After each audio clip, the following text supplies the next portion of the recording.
Bonjour à tous, Tiwaz pour Limpers. Aujourd'hui je vais vous commenter ma première vidéo. Pour ceci j'ai choisi du tournoi pour changer. Donc un tournoi avec un format un peu spécial puisqu'il s'agit d'un tournoi shootout. Pour ceux qui ne connaissent pas ce format, le shootout est un tournoi où on joue successivement des sit and go. Chaque vainqueur de heads up monte au niveau suivant et les joueurs finissant de la 2e à la 9e place sont éliminés. Donc ici nous avons 729 joueurs au départ, soit 9 au cube. Et tous les joueurs qui sont présents sur cette table finale ont donc déjà gagné consécutivement 2 sit and go d'affilée. Donc nous allons démarrer dès maintenant. Vous allez voir, le format est un peu spécial puisque il s'agit en fait du recording d'un PokerStars TV. Donc nous voyons toutes les mains pré-flop, de tous les joueurs. Du coup, je ne vais pas me contenter de commenter uniquement les mains dans lesquelles je suis rentré, mais les mains de tous les joueurs, de tous les coups qui ont été joués. Donc tic-tac, qui commence par un limp pair de 4, où je n'aime pas trop. Je préfère raiser pour au moins ne pas donner un flop gratuit à la big blind. Sergent Kyle, qui décide de donc bet top 2 sur un board assez drawy. Tic-tac flat call. Là encore, je n'aime pas trop. Il y a beaucoup de value à prendre sur tous les draws. Flush draw, straight draw, sur toutes les top pairs, sur les petites over pairs, 7, 8, 9. Autant prendre la value tout de suite, surtout qu'il est assez facile pour l'adversaire de pouvoir coller 1, 2, 3 barrels avec la profondeur. Les bains sont relativement petites. Du coup, même à river, la 3e barrel ne mettra jamais en danger la totalité de son stack. La turn casse un peu l'action avec un 5 qui fait rentrer la straight. Et la river change complètement la donne, puisque Sergent Cal vient de toucher second net avec full O6 par les 4. Et Tic Tac se retrouve complètement au draw avec son 7 slow playé. Sergent Kyle bet for value la river, Tic Tac reste for value. Et Sergent Kyle fait un énorme re-raise, un overbet, 4000 jetons de plus, soit 200 blindes en plus, ce qui est très gros. Et Tic Tac call. Alors cette première main, je n'aime pas le call de Tic Tac river. En fait, bon, même s'il a un full, si on réfléchit à la range de Sergent Kyle, si jamais Sergent Kyle avait eu un 6, une straight ou tout ce qui est bluff coacher quelconque, il aurait tout simplement call le reste de Tic Tac. Je pense que, enfin, je suis même quasi certain que pour que Sergent Kyle fasse all-in sur le reste de Tic Tac, il ne peut faire ça avec un full. S'il a une straight, il va gentiment call les 800, ou avec toutes les mains avec lesquelles il pense qu'il a de la showdown equity. Donc pour envoyer cette river, je pense qu'il fait ça avec un full. Maintenant, Tic Tac a le full au 4. Quel full bat-il? Il bat uniquement le full au 2. Il est battu par 6-4, 6-6, 6-5, 5-5.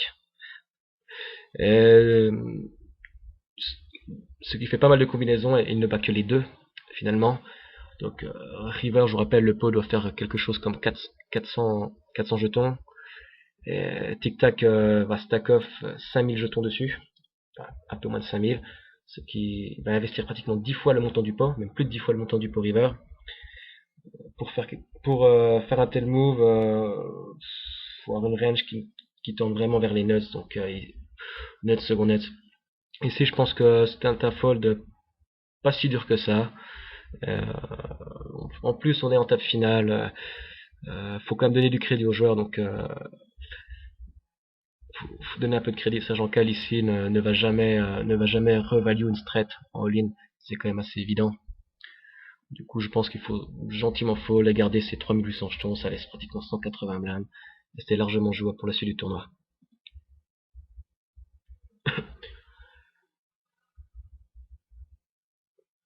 Main numéro 2, porcelet, open raise, ace king offsuit. Et Visco Murray décide de 3 bet ace queen suited. Alors ici, j'aime bien les deux solutions. Bien sûr, on va pas fold. Donc le flat call est bien. Et le 3 bet en position est très intéressant pour plusieurs raisons. La première, c'est reprendre le lead. C'est-à-dire que vous savez bien que lorsque aucun des deux joueurs ne touche le flop, c'est en règle générale celui qui a pris l'initiative pré-flop qui va remporter le pot avec un 6 bet. L'autre raison, c'est que Ace Queen est une main qui va qui va toucher essentiellement des mains de type top pair, top kicker, top pair, second kicker.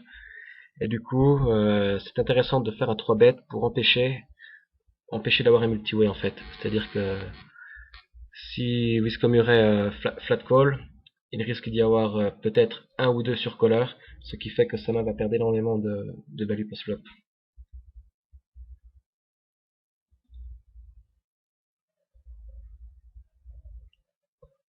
Et Porcelet, flat call le 3 bet. Alors je pense que c'est bien joué, je pense même que c'est la seule solution viable.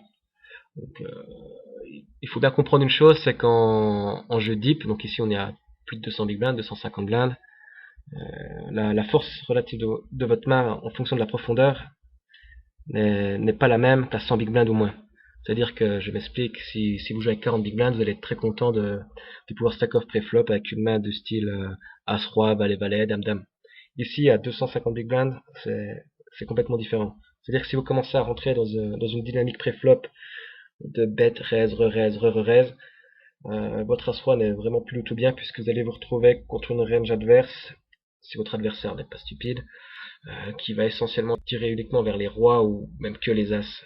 Du coup, votre As-Roi, même votre paire de dames, n'est pas du tout bien.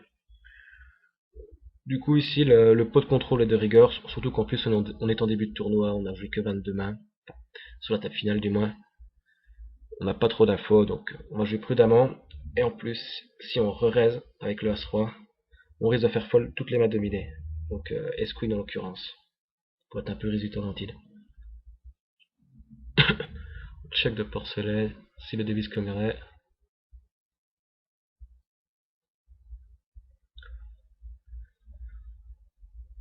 Davis Commeray qui décide de pot de contrôle. Porcelet bet. Davis va call très certainement.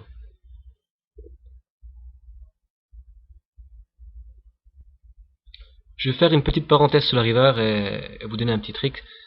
Sur cette main là, si Porcelet avait eu un AX à la river en fait, donc un AX qui n'était pas kicker roi ou kicker 8, donc toutes les mains qui vont split de type As-As 8-8 kicker roi, qui vont split avec tous les As, je pense qu'un play intéressant aurait été de faire un petit overbet. C'est pas standard du tout, donc le pot devait faire quelque chose comme 700, donc un petit bet à 1300, ça aurait été sympa.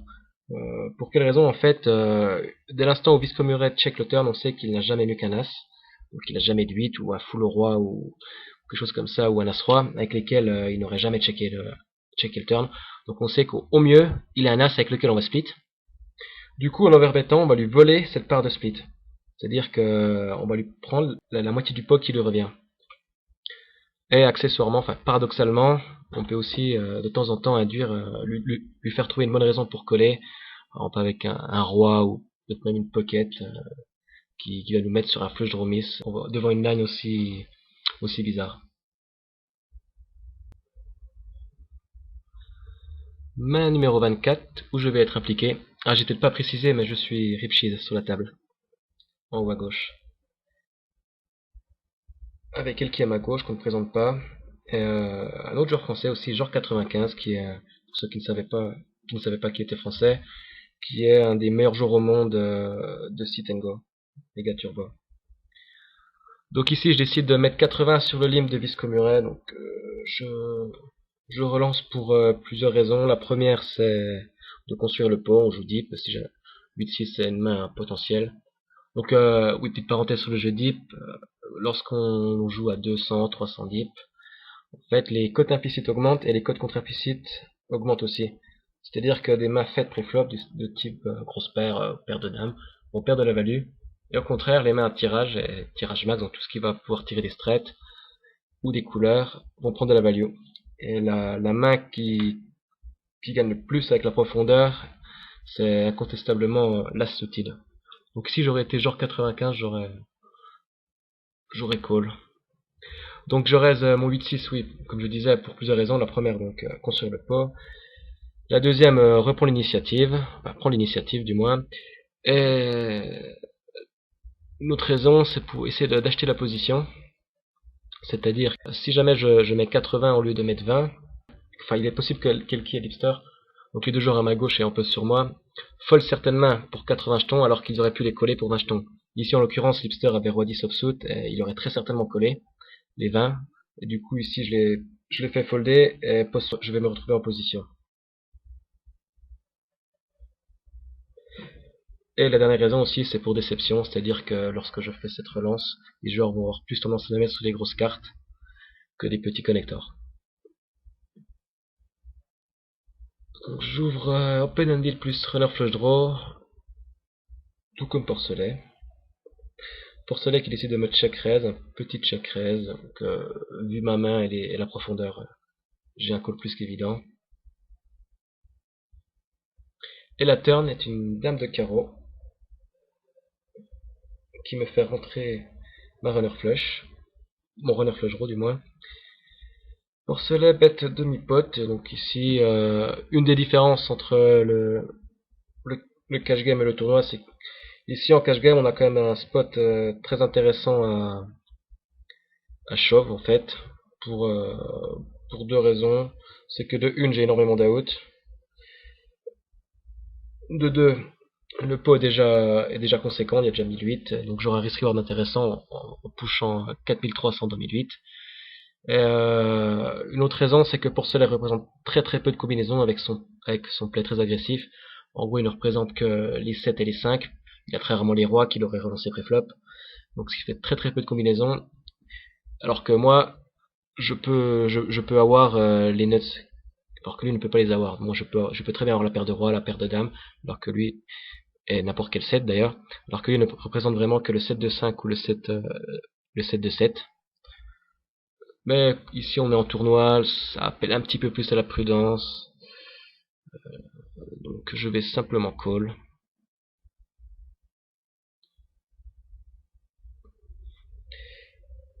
Je suis devant avec mon 8 high. Mais Porcelet décide de bluffer. Quasi autour du pot. Un play très strong. Bien joué à lui. A posteriori, je constate un léger sizing tail tout de même.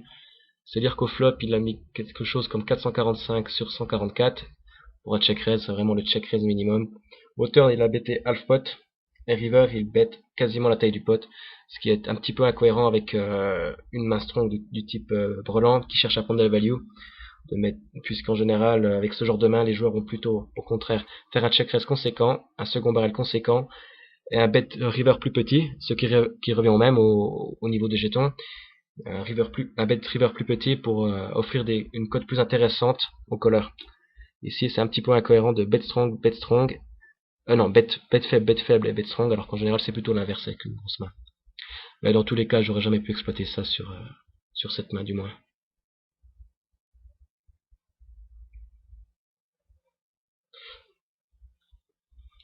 Paire de 10, roi et jack.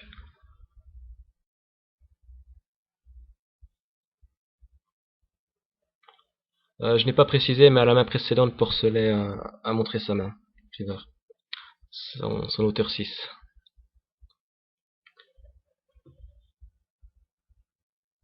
Ici, je check back pour peu de contrôle. Même sur un faible échantillon, Porcelet s'est montré très agressif. Et je n'avais vraiment pas envie d'avoir une décision très difficile en cas de check raise au flop. Turn, ma main est complètement sous-représentée. Il prend une line tellement bizarre, je call. Je pense que je dois call. River le 6, carte horrible, qui fait rentrer la quinte et pas mal de double paires. Je call, donc je pense qu'ici c'est un bon exemple de tilt call. Je ne bats rien. Je pense que c'était plus la frustration d'avoir perdu un gros pot contre lui et qu'il ait montré sa main qui m'a fait call. Mais c'était un mauvais call, sans aucun doute. Porcelet toujours présent. Un open assez light, 3-6 subtil, il se fait 3 bêtes par une main encore plus light. Le bon sergent Cal est chip leader, il y a la position, il veut s'imposer. Seconde paire plus gutshot, gutshot pour Porcelet. Porcelet qui décide de pile ce flop, à mon avis, c'est pas pour la gutshot, c'est plus dans l'intention de bluffer ce board plus tard. Porcelet est des joueurs qui étaient très agressifs. Et sergent Kyle qui check back sa straight,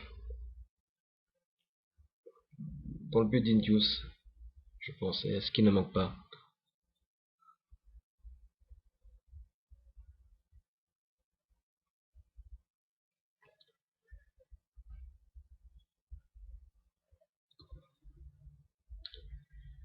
Ici, paire de 4 en middle. Forward jack toujours. Un open standard.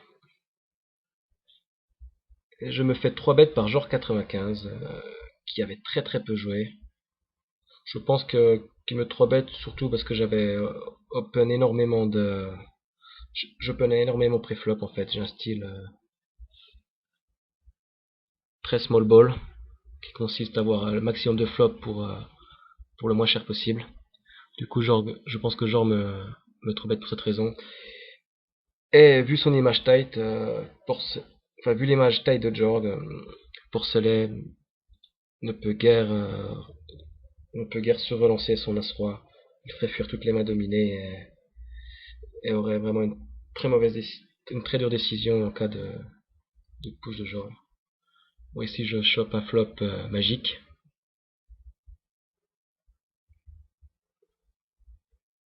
Du grand poker, une décision très très difficile au terme.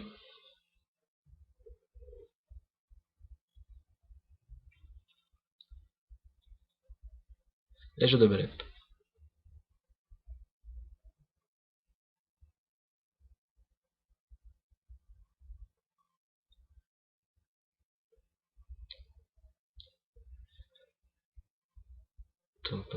La suivante. Donc, toujours 8 joueurs. Quelqu'un qui ouvre paire de 6 en early. Et Viscomura qui va décider de défendre. Son as valet offsuit au big blind. Et un flop à setup. Top pair top kicker contre bottom set. Si Viscomura est venu avec son as valet, veut défendre son as valet, ce n'est pas pour folder avec une top pair. Je pense qu'il va logiquement check raise all-in. Et le miracle n'arrivera pas.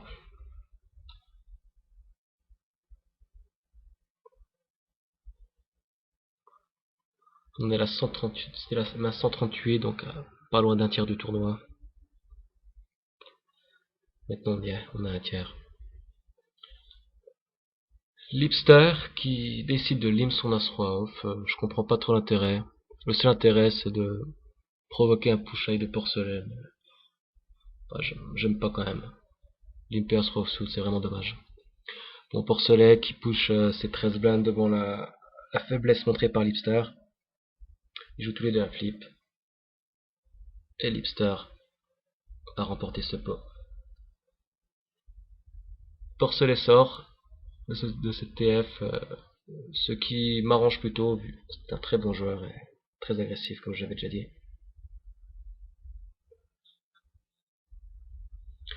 Ici, Elki va essayer de voler la blinde de Lipster, qui va logiquement défendre son roi dame suited. Je pense que oui, le flat call est mieux que le 3 bet, hein, que la relance, pardon. Elki qui touche une gutshot et une over, et Lipster qui touche un monster draw avec 2 over plus flush draw. Lipster qui décide de flat call, je préfère raise moi. Il y avait déjà 800, il y avait déjà pas mal au pot. Je préfère prendre le pot tout de suite. Elki n'a quasi jamais rien là-dessus. Et, et si jamais je dois gamble, j'ai énormément d'out. Hauteur là, les 10, les 10 sont des outs supplémentaires pour Lipster, qui décide une fois de plus de flat call. Bon, ici c'est plus logique. Si la call le flop, c'est pour call le turn en général. Et Lipster qui touche seconde flush, tandis que Elki a touché une straight. Elki va sa straight. Lipster va logiquement raise. Flat call. Bon, ça c'est très moche. C'est vraiment très très étonnant de ne pas value raise cette seconde flush en blind battle. Wow. Non, c'est très très weak comme play.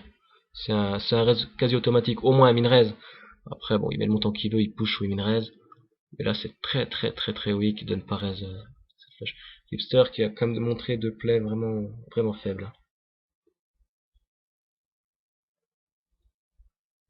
Il y a tellement d'underflush que c'est vraiment inconcevable de ne pas value cette flush au roi.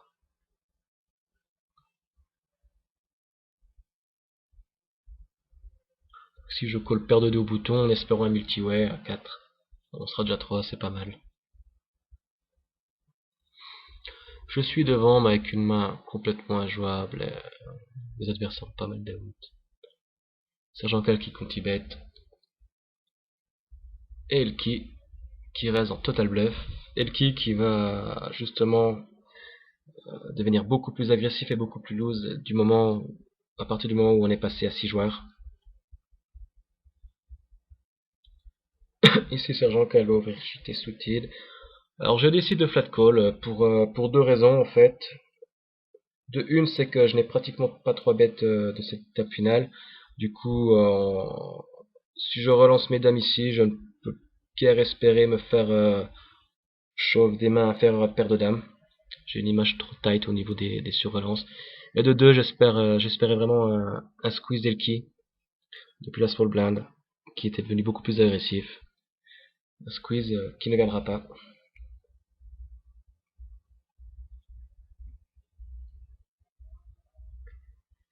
Et un flop très drawy. Donc Elki a touché second set. Sergent Kyle top pair plus gutshot. Et moi j'ai une overpair. Je suis en mauvaise posture. Et le kick qui donc bête. Ce flop. Et Sergent Kyle qui call. Alors ici j'ai une décision très difficile. Alors bon j'ai deux choix. Aller all-in ou fold. Je peux pas call. Le call est vraiment horrible. Il y a énormément de cartes que je veux pas avoir au terme. Le pot fait déjà 3005 alors que je n'ai plus que 5800 jetons. Donc c'est inconcevable de coller. Donc maintenant entre le fold et le call. Alors quel a été mon raisonnement? Donc déjà on est 3 joueurs. On est en 3 waypots. On est en 3 waypots et Elki est hors position. Elki donc bête devant 2 joueurs en fait. En, en construisant un pot qui est énorme et qui forcément va relativement empêcher les joueurs de call. On va se retrouver, Elki va se retrouver très souvent soit contre des folds, soit contre des push contre son donc bête. Donc maintenant je pense pas qu'Elki soit le genre de joueur à donc bet ici pour value info en fait. C'est-à-dire que dans ma tête, moi c'était clair qu'Elki donc bet ici pour stack off. Alors maintenant, quelle est sa range? Donc sa range c'est bien sûr volant 8, volant 7, volant 10, toutes les doubles paires et tous les combos de draw. Les combos de draw, la suite de cœur, as valet de cœur, ça peut être dame valet de cœur, essentiellement des combos qui comprennent très souvent un flush draw plus une paire, un flush draw plus une gut shot, un flush draw plus une open ended. Donc ici, le fait qu'il donc bête en fait me fait penser vraiment que bon déjà sur sa range totale, je suis derrière. Si je prends une range composée de 7 double paires et de combo draw, bon, qui n'auront pas tous la même equity contre ma main, mais en général, je pense qu'on tend et qui doit tendre vers quelque chose comme un 55-45. Mais maintenant, en plus, le fait qu'il donc bête dans deux joueurs comme ça me fait penser qu'il a une main qui ne peut pas laisser une free card. C'est-à-dire que s'il a un suite de cœur, par exemple, donc un combo draw, il ne craint pas de checker pour vouloir faire un check raise et de prendre le risque que les deux joueurs derrière check behind, puisque à la turn il aura toujours une showdown equity descente et encore un draw très puissant. Du coup, il y a pratiquement aucune turn qui va vraiment l'embêter. Alors que du fait qu'il donc bet, je pense vraiment que c'est une main qui ne veut pas avoir un turn, donc qui ne veut pas avoir de cœur, pas avoir tombé de 9 de valet. Et je pense que c'est essentiellement ses doubles paires et ses 7. Du coup, décision très tendue. Et j'ai fold. Bon, maintenant, un des critères qui m'a vraiment fait folder, c'est le fait qu'on soit en 3 waypots. Si on avait été en heads up, je pense que j'aurais go broke très souvent. J'aurais pas pu pousser ma lecture de range aussi loin. Donc, Elki second barrel et Sergent Kyle fold. Bon, fold, pas évident. Mais...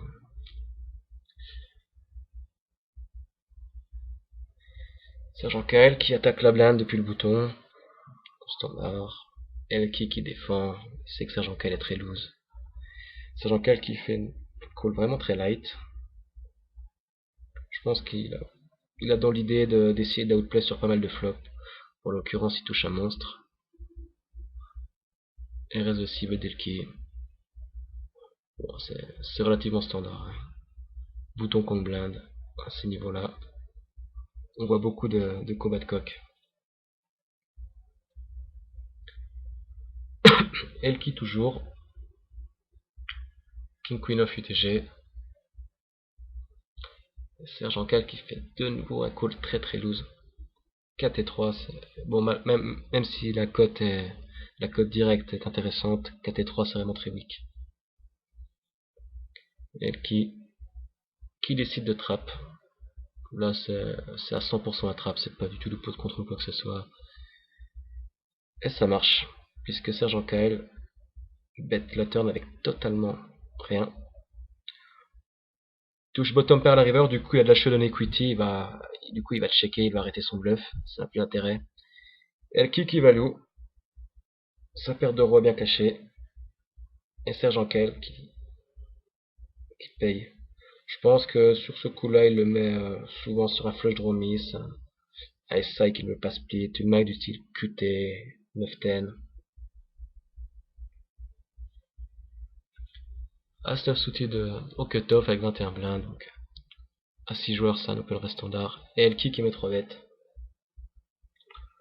Donc ici, j'ai deux solutions, folder ou shove. Le call est vraiment mauvais.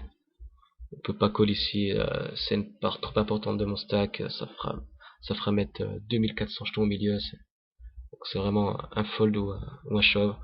Donc comment prendre ma décision, sur quels critères je vais m'appuyer. Donc de une, est-ce qu'Elki est un joueur agressif, est-ce que c'est un joueur qui peut 3 bet light, on pose, oui. Donc pour ça on est déjà bien. Deuxièmement, est-ce que ma range est light? J'open au cutoff, j'ai joué beaucoup de coups, bon, on les voit pas dans la vidéo, mais j'ai énormément open pré-flop. Donc si je suis au cutoff, c'est ici où ma range est la plus light avec le bouton. Donc oui, et ça Elki le sait bien. Donc déjà, ça fait deux critères qui font que le 3 bet light peut être intéressant pour Elki. Troisièmement, est-ce que je suis commit? Non, je suis pas commit, j'ai mis 400 sur mes 4002, il me reste 3008 derrière.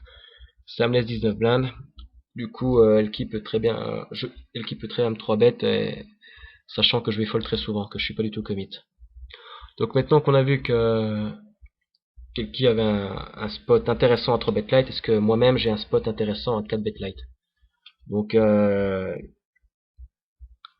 condition numéro 1, est-ce que j'ai de la fold equity? C'est assez limite. Si je push, il aura quelque chose comme... Il aura 3000 à mettre. Si je push, tac tac, c'est ça, il aura 3000 à mettre. Il y aura pratiquement du 2 contre 1. Du 2 contre 1, pas loin. Mais bon, je lui demande quand même 3000 sur ses 8000, c'est pas mal. C'est borderline, mais je pense avoir assez full equity. Du fait que, en fait, j'ai été un joueur très tight sur cette partie, pas au niveau des open, mais au niveau des relances. J'ai pratiquement pas 3 bêtes. Vous avez vu que j'ai tenté plusieurs fois.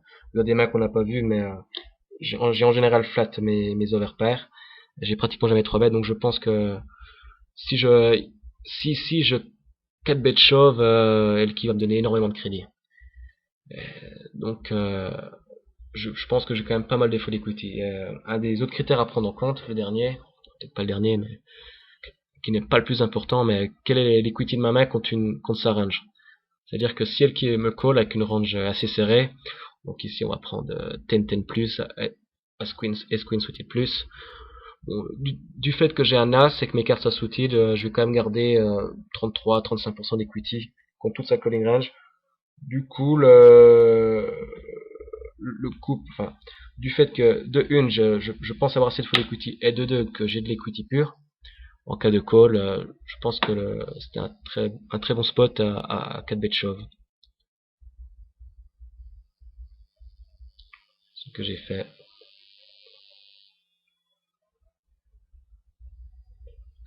Et le qui fold.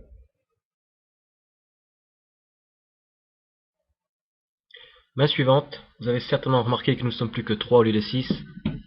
En fait, j'ai volontairement coupé toutes les mains intermédiaires à partir de la précédente jusqu'à ici, pour une simple et bonne raison, non pas que j'ai eu des plays horribles que je voulais vous cacher, mais tout simplement parce que toutes ces mains n'avaient pas beaucoup d'intérêt stratégique, et je ne tenais pas à endormir mes derniers auditeurs. Ici, Sergent Kyle raise au bouton, 4-3 sous-tide, vol de blind standard en 3 dead.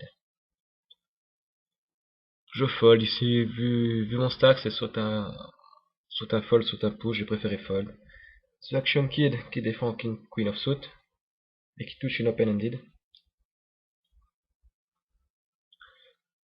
Sergent Kyle qui conti-bet. Et Action Kid qui push. Alors ici c'est tout simplement le meilleur play. Du fait que le pot est déjà gros. Action Kid a beaucoup d'equity avec 2 over plus open-ended. Donc l'alliance deal money, beaucoup de deal money et beaucoup d'equity incite à jouer agressivement. L'autre raison, c'est que si Action Kid check call et que la turn est une brique et que Sergent Kyle décide de mettre un second barrel, Action Kid va devoir abandonner sa main qui a énormément d'equity et qui est peut-être même devant. Donc play tout à fait standard. Le check call aurait été beaucoup moins efficient. Ici j'open push Valet 9 of suit avec une quinzaine de blindes. Bon, c'est pas très catholique comme play. Mais bon, en fait, je suis dernier, j'ai plus que 5000 jetons. Je dois remonter mon retard. Et j'ai envie de jouer ma main, j'ai envie de prendre les blindes surtout. Et j'avais vraiment pas envie de faire un raise au bouton et de voir Sergent Kyle me push. Surtout Sergent Kyle en fait, qui était vraiment agressif. Et me devoir folder ma main. C'est vraiment un push pour me maintenir dans le flow et ne pas tomber sur stack. Et rester compétitif.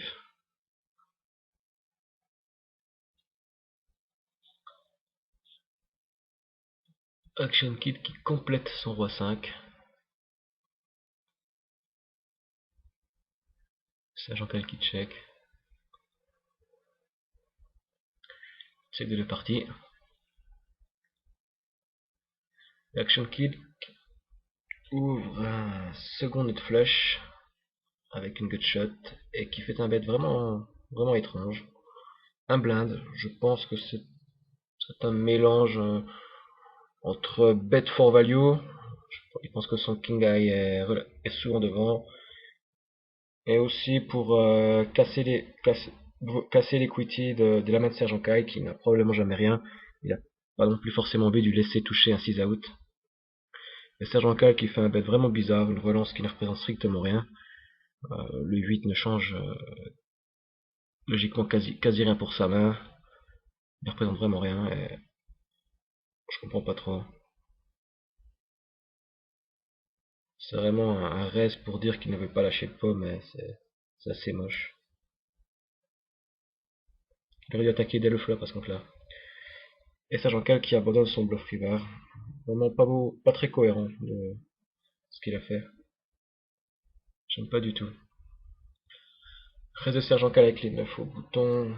Je 3 avec les kings. Sergent Kyle touche. Un brelan. J'étais devant au flop, pré-flop, pardon. Je finis devant à la river. Et un petit double up qui me remet à égalité avec Action Kid.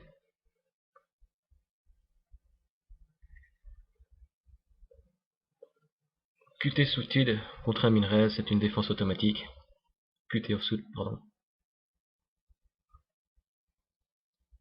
Et je touche une over plus gutshot. Sergent Kyle qui va continuer à shunbet la totalité de sa range.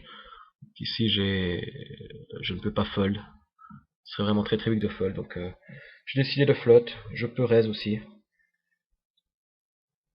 Après j'ai peur qu'en raisant ce flop, je ne représente vraiment pas grand chose. Et qu'il décide de me rip-hop par-dessus. Là ce n'est pas une très bonne carte à bluffer. Du coup j'ai préféré check back. Maintenant j'ai la straight. Value standard et il fold.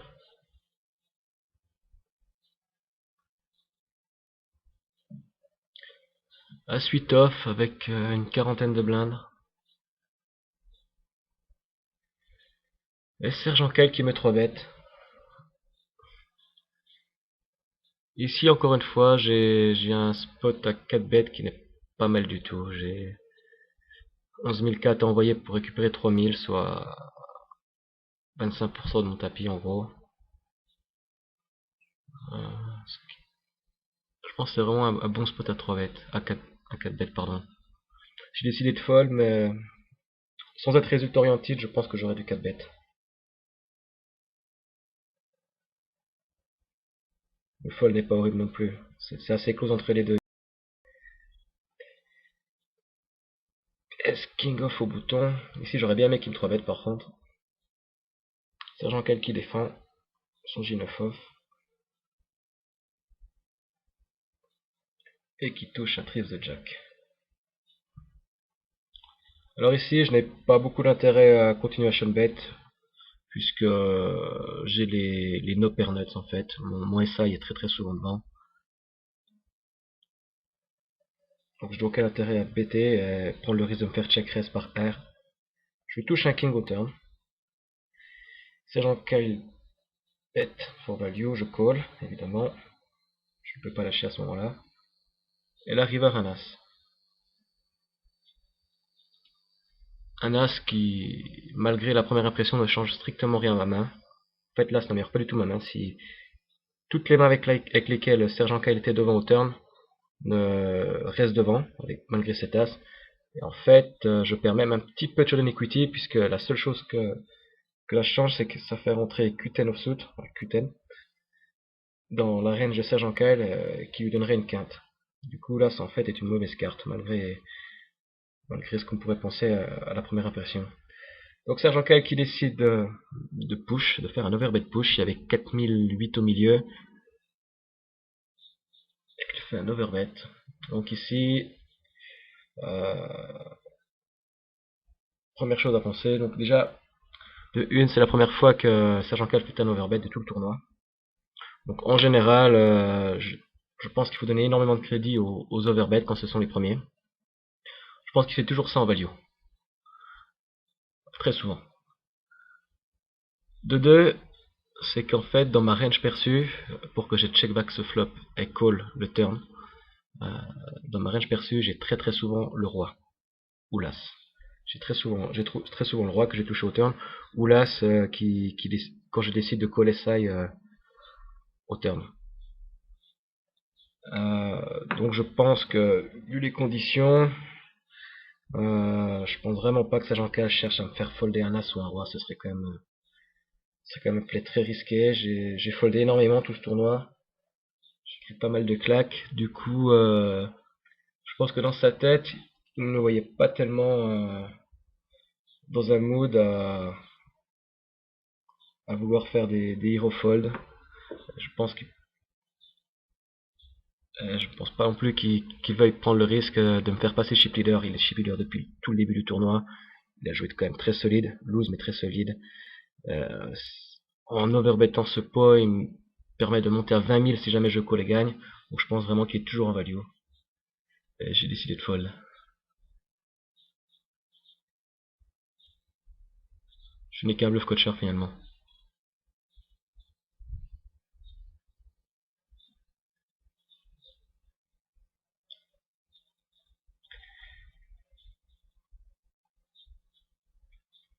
5 suited. 13 au bouton.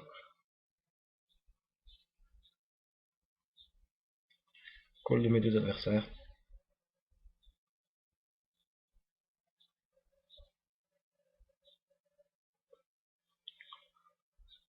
Je décide de ne pas s'y bet contre deux joueurs. Je touche un 5 au turn et Serge Ankel touche une gut shot plus pas deux overs, mais c'est pratiquement deux overs avec son 8 à 9 puisque personne n'a jamais la dame. Il prend le pot. Je pense que c'était bien joué. Je suis jamais strong là-dessus en fait. Donc ici, QT offsuit en blind battle. Donc on voit que The Action Kid a perdu beaucoup de jetons. Le tournoi a avancé. Maintenant les bains sont à 450. The Action Kid a une douzaine de blindes. Donc ici, dans la range de push-fold, QT est un push en fait. On a sensiblement le même tapis. Euh, donc ça rejoint un petit peu ce que j'expliquais au tout début, lorsque j'expliquais qu'il ne fallait pas 4 bêtes As-Roi off, très deep. Ici c'est un peu l'inverse dans les ranges de push-fold. Q10 offsuit devient une main très intéressante à push pour prendre le pot. Elle se comporte relativement bien en cas de call. On va très souvent être collé par des AX ou des petites pockets. J'ai décidé de push. De toute façon, on peut pas regarder Sergent Kyle nous grignoter petit à petit. Si je veux garder un minimum de chance de finir premier. Donc ici setup. Je tombe contre une main qui me domine. Je touche le turn. Et The Action Kid repasse devant River. Un joli call, on voit le joueur habitué au sit and go. Action Kid est un joueur de sit and go. Et on sait très bien que Qten suited, KT suited est un standard call dans cette range de push fold. Donc ici open de Sergent Kyle, Roi 9 est plus que ce que j'espérais pour Gamble Vedernechton. Je suis devant. Il touche une dame. Et game over.